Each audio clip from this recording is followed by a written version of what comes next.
Well, AI is going to go into every industry. That's just one. One of the earliest industries that AI went into was autonomous vehicles. The moment I saw AlexNet, and we've been working on computer vision for a long time, the moment I saw AlexNet was such an inspiring moment, such an exciting moment. It caused us to decide to go all in on building self-driving cars. So we've been working on self-driving cars now for over a decade. We build technology that almost every single self-driving car company uses. It could be either in the data center.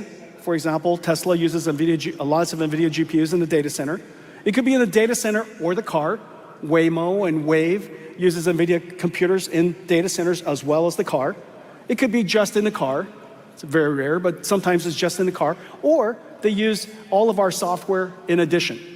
We work with the car industry however the car industry would like us to work with them. We build all three computers, the training computer, the simulation computer, and the robotics computer, the self-driving car computer, all the software stack that sits on top of it, models and algorithms, just as we do with all of the other industries that I've demonstrated. And so today, I'm super excited to announce that GM has selected NVIDIA to partner with them to build their future self-driving car fleet.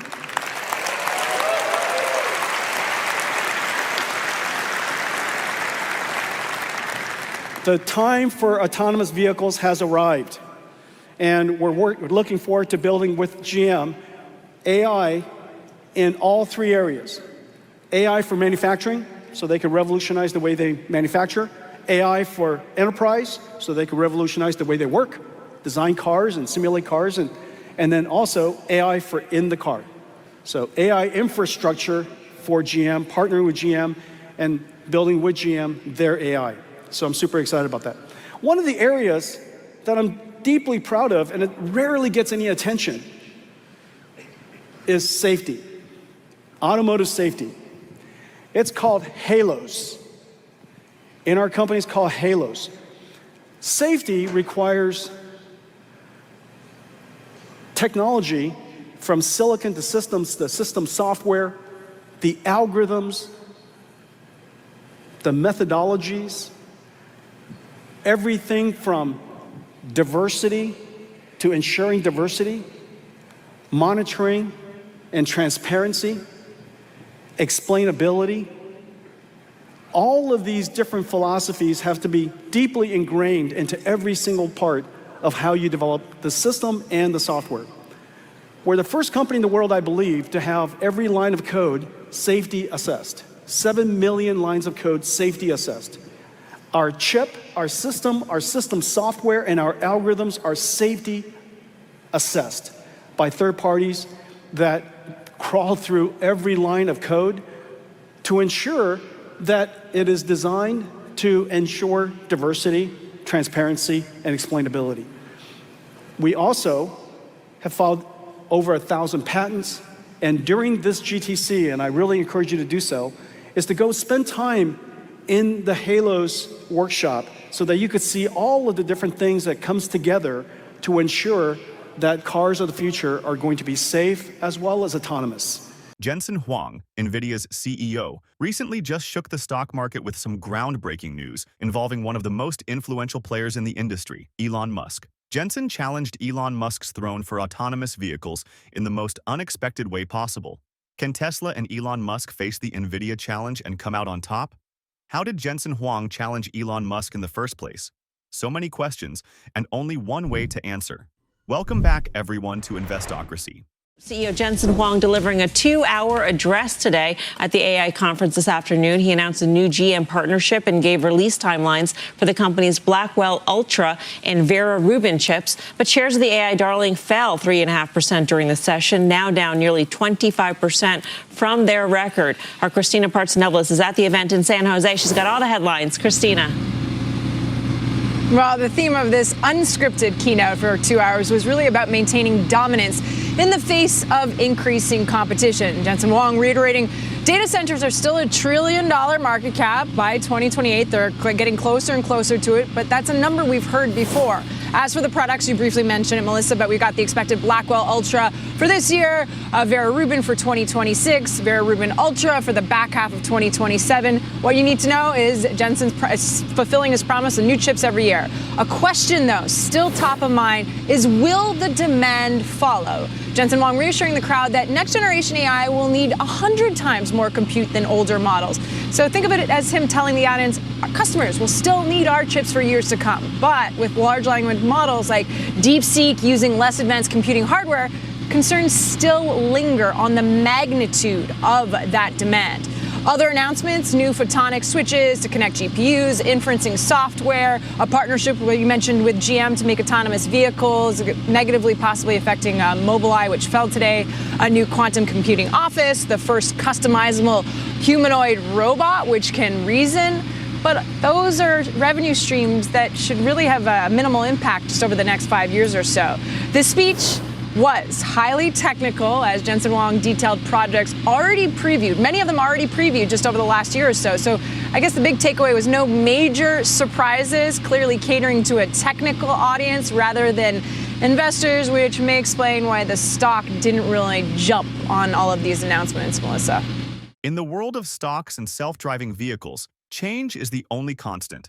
So, as Elon Musk and his Tesla team were gearing up for a robo-taxi service launch in Austin by June 2025, a sudden twist in the plot emerged as Nvidia CEO Jensen Huang revealed the collaboration with General Motors for self-driving vehicles at the GPU Technology Conference. But before going on with the video, are you into cryptocurrency? If so, check out our second channel, Investocracy Crypto. We bring you breaking news, expert analysis, and the latest trends in the fast-moving world of digital assets. Whether you're a seasoned crypto investor or just curious about the future of finance, we've got something for you. Click the link in the description to subscribe to Investocracy Crypto now. Don't miss out and stay ahead of the game. Now, let's get back to the video.